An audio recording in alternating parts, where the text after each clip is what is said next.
Right before this broadcast, I'd like to send out my love to the whole Villanueva family. Nag-heart-to-heart kami ni Brother Joel. And even if I know the cost, it's not something you can feel unless ikaw talaga. So for example, may mga anak-anakan ako, pero siya real yung nararamdaman ng anak. May asawa ko, pero iba yung nararamdaman ng asawa ko sa pinagdaanan nilang mag-asawa, di ba? So it's different for every single person. For Senator Cheese, for Senator Jinggoy. Senator Jinggoy, nandun ako in the room nung kinukuha siya, and no one can say that we understand how his wife felt. Especially after alam nung wife niya na talagang inoffer sa kanya, hindi ka makukulong, kumampi ka lang sa administrasyon, kumampi ka lang sa grupo ni Ping Lacson, ni Senator Tito Soto, Win Gatchalian, etc. No? So, may kosto mga kababayan. Ang kalayaan at independence ng Senado, independence ng Philippines. So, hinihila tayo ngayon ng China at saka ng US in different ways. No? But kaya sabi ko, we don't need to be anti-China or anti-US to be pro-Philippines. You can be pro-Philippines without being anti-anyone. Kailangan lang independent ka. Hindi ka dependent kahit sa ibang bansa. That's what it means to be sovereign. Hindi ka kumukuha sa outside influence. That's what it means when we say God is sovereign. He will do what He wants to do because He does not need outside forces. Hindi ako sovereign. Because I'm not perfect and I need God to sustain me. And God uses people, uses your prayers, uses your support, uses purpose to sustain. So the point I want to make today is that kung may cost ang independence, meron din pong cost kung hindi tayo lumaban.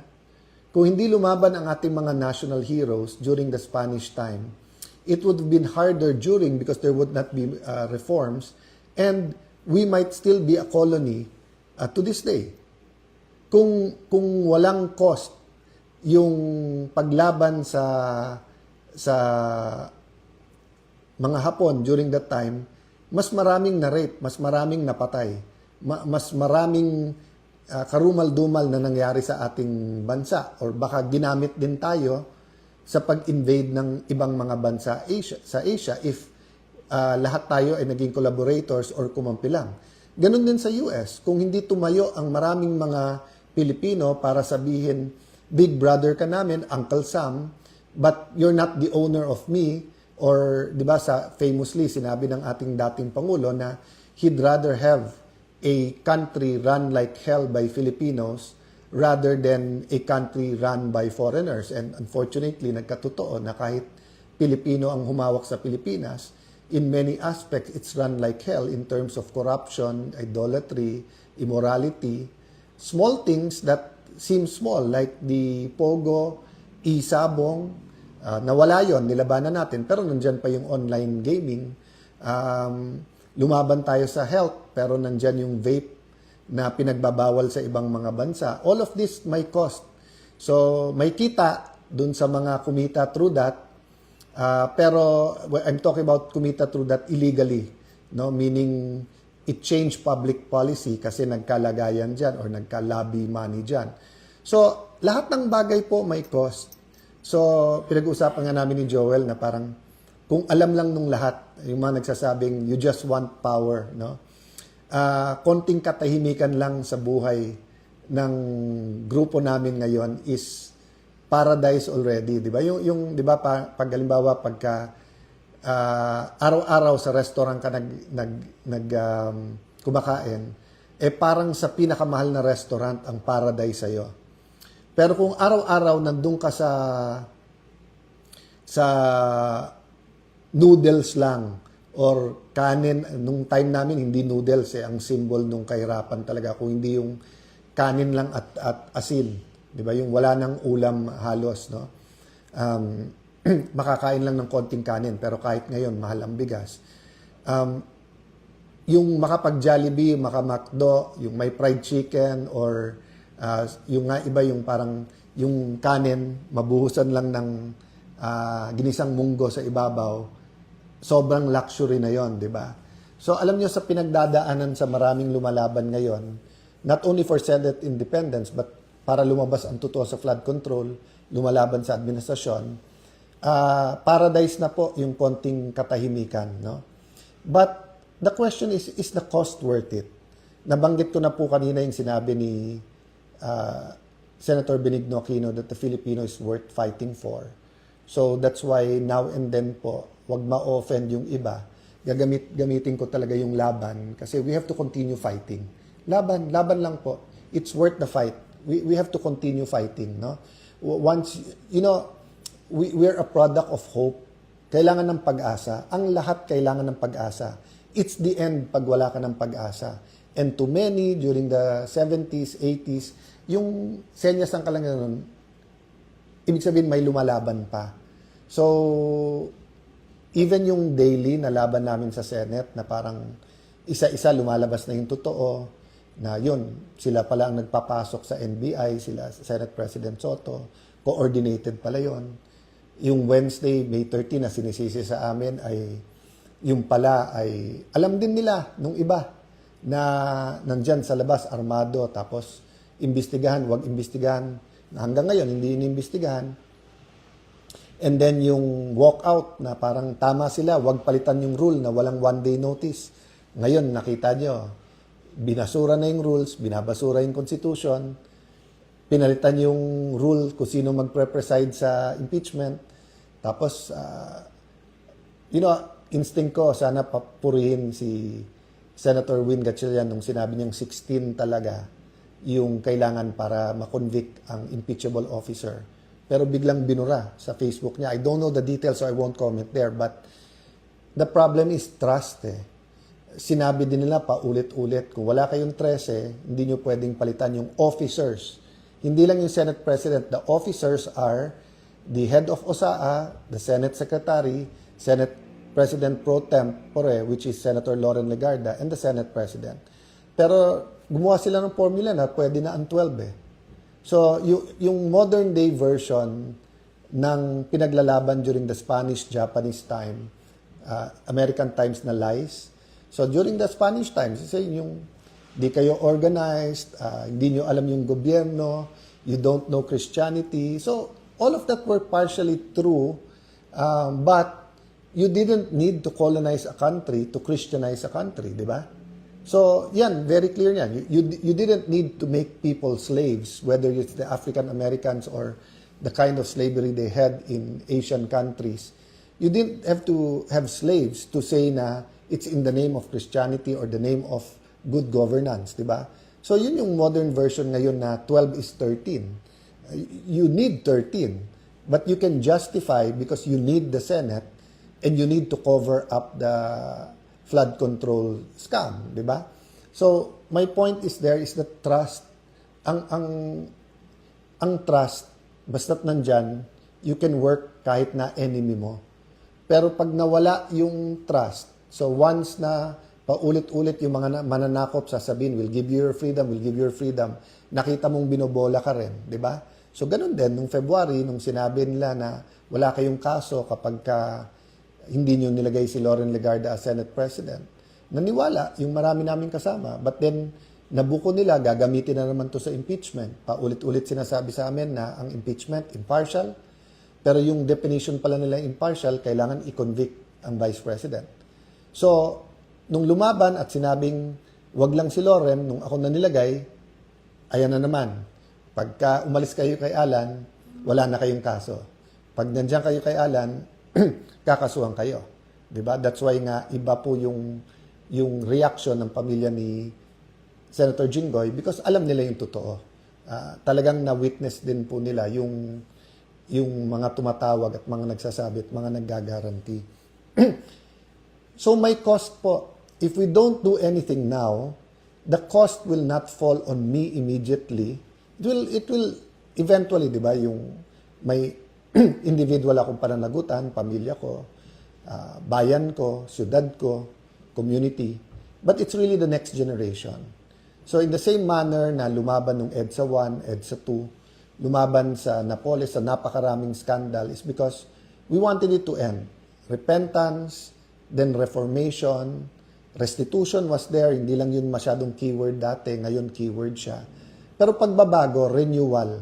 'Di ba sa tunay na renewal, the old is gone, 'di ba? So when you say that you're a new creation in Christ, it's a work of progress, pero kung dati may idols ka, dapat wala na. Kung dati immoral ka, dapat nawawala yung immorality. Kung dati nagnanakaw ka, hindi ka na dapat nagnanakaw. So that's the problem. Kung papayag tayo na i-maneuver lang itong flood control, at nakita na po natin, lalo po sa Blue Ribbon, headed by Senator Lacson, at hindi pa ho tapos, in-expect po namin, part of their playbook yan, mangligaw, mag-offer ng kung ano, no, kung hindi, mag-threaten, kung hindi, itutuloy nila threat nila. False witnesses, maglalabas ng mga contractor, di ba kinuha ngayon si Diskaya. Meron na pong bumaliktad dun sa mga DPWH na sinabi nila na dinidiktahan din sila kung ano sasabihin. Yung unang sinabi ni Yusek Bernardo, nagbago din yon. Kay Senator Joel Villanueva, apat na yung version nung paano siya supposedly guilty. And none of those versions are true. So ganun din, na ngayon na kinuha na si Mr. Diskaya from the Senate, sabi niya na damay-damay na, sasama na lahat ng kilala niyang pulis. That's good. But there's nothing stopping the creative people in this administration from saying, we'll take care of you, eto mga ituro mo. Then suddenly, may kaso, whether sa DOJ at Ombudsman, then suddenly you're facing jail. Then finally, it's true. That's why pinilit nilang makulong si Jinggoy kasi sabi niya, nawawalan na ng takot yung iba, lumalaban na. So kailangan natin ipakita na totoo. At madali kay Jinggoy kasi usual suspect, di ba? So wala nang maniniwala sa tingin nila na Jinggoy sacrificed because ayaw umiwalay sa grupo. But siya na nagsabi, he has evidence in the right time. Payagan natin siya magsabi sino at ano yung ebidensya. Pero mabigat po yung ebidensya and it will show.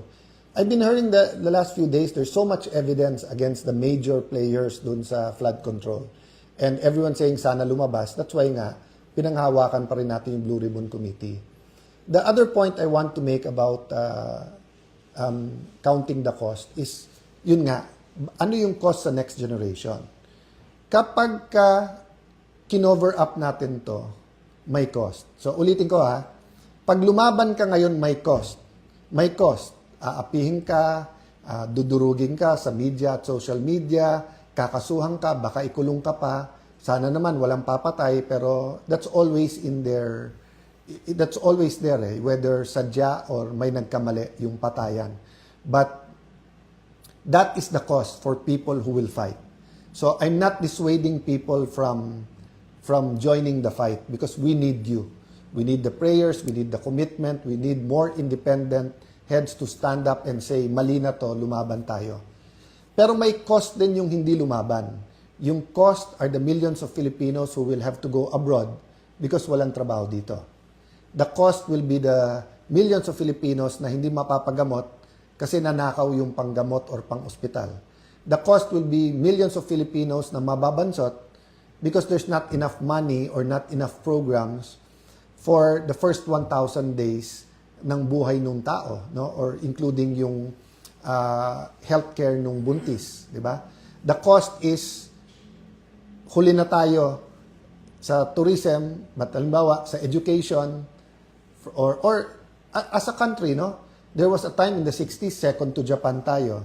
Then there was a time second to the last. Then during the time of President Ramos, yun, umarangkada na tayo. During the time of President Pinoy, umarangkada na tayo. During the first 3 years ng Duterte administration, grabe na po yung pinuntahan ng ating ekonomiya. Not perfect, nandun ng corruption, but it wasn't systemic. Now it's back to being systemic. So do you want to be truly free? To be truly free, we have to have the culture and we have to have the environment, we have to have the laws and the system that guarantees that freedom. So the Constitution is a good start. Pero kung mismong Constitution hindi natin masunod at kung mismong Senado ay ibabasura ang sariling rules at ang constitution, how do we expect that the other laws, di ba? So kung senador mismo pwedeng kasuhan or wag kasuhan sa flood control, what do you think magagawa sa ordinaryong konsehal, mayor, governor, di ba? So yes, we want a big fish, but we want the real fish. We don't want a sacrificial lamb na fish, di ba? Or we want the people who really did it para meron talagang saying, may katuparan yung sinasabing crime does not pay. So when you pay, that's a cost, di ba? Umutang ka, kailangan mong bayad. You do the crime, you have to do the time. So again, you're going back to what is the cost. So yun po ang hinihingi ko po sa mga kapatid nating media, sa mga kapwa nating senador, sa mga netizens natin, sa mga businessman natin. This weekend, as we talk about independence, let's think about the cost. Ano yung cost kung lumaban tayo? Ano yung cost kung i-expose natin? May personal cost po to ha, pero yung benefit po ay sa buong bayan. Samantalang pag tumahimik tayo, may personal gain po to. Pero yung epekto naman po sa buong bayan. Di ba? I don't want to compare yung mga lumalaban ngayon sa ating mga national heroes kasi grabe po ang pinagdaanan ng ating mga national heroes. I cannot imagine. I don't want present-day Christians now to compare themselves to yung pinagdaanan ng apostles, for example. Or for a people to compare sa pinagdaanan ng Israelites, for example, when they were in Egypt, di ba? Iba-iba po ang season, iba-iba po ang pinagdadaanan, but each season po ay meron pong cost. Cost if we do the right thing, cost if we do the wrong thing. So in a couple of days, we're gonna face many issues, an economic crisis. Are we gonna tell the people kung ano talaga ang sitwasyon, kung may pera ba talaga ang bansa o hindi? Are we gonna tell them why we have or don't have money? Are we gonna tell them the truth whether we're gonna increase taxes or not? Are we gonna tell them the truth, nasaan na yung pera the last few years? Okay. We're also gonna face an impeachment. So are we gonna tell the people the truth? Are we going to really have an impartial trial or aayusin at luto na to? Are we gonna tell them the truth that dapat 16 to convict? Or babawasan ba natin ng 6 na senador para maging 12 na lang? No? We're gonna face ilan pagsubok, lumabas ang totoo. Again ha, pag lumabas yung 18, sabi nila may 4 pa daw, 18 na former Marines, hindi ko alam yung 14 kung ano yung ano nila. Meron pong mga key people na may mga key evidence. Hindi ko sinasabi na lahat ng sasabihin nila ay totoo or may totoo, hindi totoo. Ang point ko po, it's our job to listen to them. It's the job of the Blue Ribbon Committee. Invite lahat. Kung kalokohan ang sinasabi nito, so sabi nung iba, Sir, over the years, ang daming nag-witness dyan na kalokohan. Yes. Paano nabisto na kalokohan yung sinasabi? Because nag-witness sila doon. Because you had different senators from different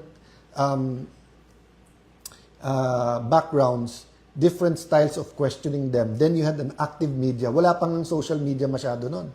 So lalo po ngayon, maglagay ka dyan ng 1, 18, 100 na may ebidensya, pictures, video, testimony. Mako-compare natin lahat ng date niya. Makikita natin yan kung deepfake yan, kung edited yung pictures, kung edited yung video, kung AI yan, kung totoo, di ba? So, but the point is, if we cover it up, grabe po ang magiging cost at ang magsasuffer nito next generation. I'll close by remembering when, naiyak-iyak ng dad ko pag nung EDSA Revolution. Before pa pumutok lahat yon, no? I think it was a day before. Kasi nga pinapa-secure niya kami, tapos gusto niya mag-abroad muna kami, kaya Amerikana nga yung aking nanay. But nung sinabi namin, if you're going to fight, we're going to fight. And I was 15 years old. Sister was a little bit older. My brothers were much younger. My mom didn't know what was happening, but she hardly saw my dad in tears, no? So, maiyak-iyak lang. But nung sinabi namin, we'll stay, if you're gonna fight, we're gonna fight, dun siya naiyak. Kasi sabi niya, I'm doing it for you. I'm doing it for you. So, napakaraming beses all throughout our life na mag-aral ka na mabuti, Alan, para sa'yo to. Di ba? Alan, bakit mababa grades mo? Di ba? Mapapamanahan kita, pero magagastos mo lang yan. Pero mag-aral ka, para sa'yo to. Pia, hindi ka pwedeng pumunta sa party na walang chaperone. Para sa'yo to. Many, many times it was about discipline. And later on in life, para sa'yo to. But yung sacrifice, he meant it. And in fact, fast forward, in his last few months, nung umiiyak siya, nung sasakit, and then he told me, Alan, nung 60s, nandito ako sa Amerika. High hopes for the Philippines, pero ganito Pilipinas. So isipin mo yon, 2003. But sabi niya, 40 years later or 30 years later, ganun pa rin ang Pilipinas. Sabi niya, ganun pa rin ang hopes niya, pero ganun. Tapos umiiyak siya. Tapos sinasabi ko, Dad, don't lose hope. So can you imagine the sacrifices in 1986? Now it's 40 years later. 40 years was the number of years that the Israelites were in the desert. And I've always thought it was simply because of disobedience. Because disobedient, paulit-ulit, ang people of God, hindi pinayagan na ang few weeks, a few days, or 2 weeks na biyahe by foot, mapunta na sa Israel, ay naging 40 years. But may nag-explain po, and I've seen a lot of preaching after that, na nagsabing, the Israelites were taken out of Egypt, but Egypt was not taken out of their minds. Meaning, they still taught as slaves. So they cannot be conquerors in the new land unless they learn to be conquerors. And because of many things, including disobedience, they did not learn to be conquerors, kailangan maubos ang generation nila, kaya yung new generation na ang pumasok. So when natapos yung martial law, nagkaroon ng new constitution, sabi nung iba, hindi nawala yung corruption, na decentralized lang. So dati centralized sa Malacanang at sa executive ang corruption, ngayon may corruption sa legislative, sa konsehal, sa barangay, businessman, yun din ang sinasabi. Dati I just have to contend with the USEC, naging director. Dati I just have contend to the mayor, ngayon panay barangay captain. So nandyan yung mga problema. But the question is, after 40 years ng EDSA revolution, is the new generation, kami na yon, mga martial law babies, ready to turn over to the next generation to say, we're ready to be corrupt-free. So yun po yung cost ng laban namin ngayon. We cannot turn over to you a corrupt-free Philippines pag hindi tayo lumaban. And dun sa mga Gen Z na hindi naiintindihan yung laban ngayon, hindi rin namin maintindihan yung laban ng parents namin noon. Kaming mga pro-Marcos, simple lang, pro-Cory kayo, pro-Marcos kami. Ganun kami, ganyan kayo. At that time, it was simple. Dalawang na lang eh. Sa basketball, Crispa, Toyota. Sa toothpaste, Colgate, Close-Up. Sa camera, Kodak, Fuji, dalawa lang pagpipilian. Ngayon, magulo na. Multi-party. Everyone, may sobrang left, may sobrang right, may pink, may original yellow, may pink lawan, may DDS, merong DDS pero hindi ako ganito. May Marcos alone, may Marcos pa rin, may Marcos na rin. So, gumugulo. At saka dati, dyaryo, ilan lang, TV, ilan lang, radyo per province, yung top 3. Ngayon, with social media, everyone has, So, iba po ang laban ngayon. We cannot solve today's problems with yesterday's solution. Iba na po. And yes, this laban na to, hindi lang to laban nung ka-age ko at mas matanda sa akin.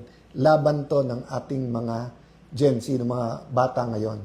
Those between 15, 16, 17 to 30. Laban nyo to kasi you will inherit. So some of you think we're wrong. And it's better the direction we were taking. Some of you think we're right. Hindi yun yung topic natin tonight. Ang topic natin tonight, simple lang, may cost. May cost na mag-decide kayong lumaban, may cost din para sabihin natin hindi lumaban. And if you ask me tonight, if we want a real independent Philippines, kung gusto nyo na every year sasabihin natin, ngayon taon na to, mas malaya tayo, kailangan tuloy-tuloy ang laban. Pag kumakanta po tayo ng ating national anthem, yung Lupang Hinirang, ang sinasabi po natin, ang mamatay ng dahil sa iyo. So we're singing to ourselves for the world to hear but we're singing it to ourselves. So when the athletes were so proud of wins the gold medal and they're hearing, kung willing ka nga mamatay para sa ating bansa, ano pa yung mag-training ka na napakahirap para umabot doon? Di ba?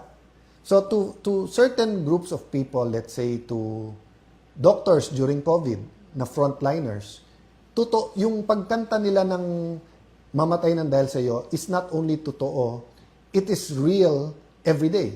Sa mga pulis na kahit off duty, pag may krimen, they have to rush to the site rather than run away. Totoo yung mamatay ng dahil sa iyo kasi nga any day they can face death. To the AFP that's assigned to areas na meron pang rebelde, totoo yung mamatay ng dahil sa iyo. Even if we don't agree with the hard left, with the communist. Yung gigising sila umaga na baka may enkwentro sila sa AFP, kung kumakanta sila ng lupang hinirang, totoo sa kanila yung mamatay ng dahil sa iyo. Kasi nga, hindi lang totoo, but it's clear and present. To many of us, it's a possibility, but it's not a probability. Okay. However, if we can sing, mamatay ng dahil sa iyo, that means, pwede rin tayong kumanta ng magsakripisyo dahil sa iyo. Pwede din dun yung magdasal dahil sa iyo. Nandun din yung mag-rally dahil sa iyo. Nandun din yung lumaban. Di ba? So, when we sing the national anthem in the next few days, and when we remember June 12, let's remember meron tayong pinaglalaban. And I will end by saying, I wholeheartedly believe we were made in the image and nature of God. So God wants us free. God wants us independent. But God wants us dependent to Him, but independent of other forces. No? So let's pray for a country that is free from idolatry, free from immorality, free from sickness, free from poverty, free from corruption. But we have to put action to our faith. Meaning, pray, tapos lumaban, kumilos tayo. I will respect your views and your ways of fighting. Ang importante, lumaban tayo at ang importante, una sa Diyos, pagkatapos sa pamilya and para sa bayan. God bless you all.